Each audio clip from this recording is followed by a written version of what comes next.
把这个推头往这边，往出料口这边。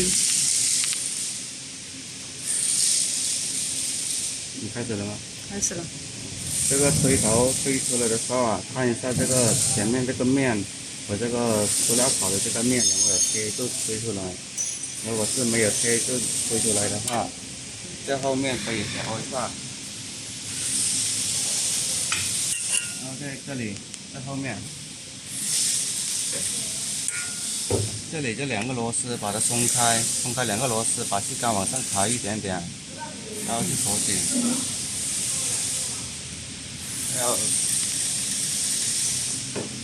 这一个面，这个出料口这里和这一块挡板，然后这个挡板要比这个出料口进去一点点，这里这个螺丝松开可以调的，就这个地方。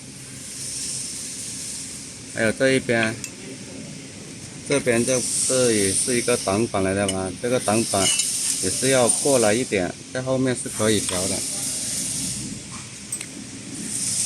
这里有两个螺丝，把它松开，可以把它松开这两个螺丝，松开就可以前后调。这两个螺丝不够调的话，可以拆掉一个螺丝，不要也可以。拆掉一个螺丝不要，就把它锁紧。这边也是。调进来这个出料口，比这个出料口进来一点点，进来一点点，就把它锁紧。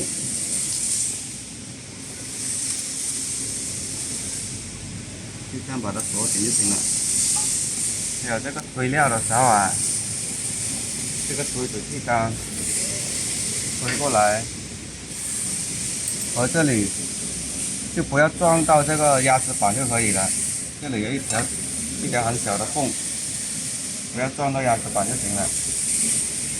这里这个4个螺丝可以调的，调气缸前后。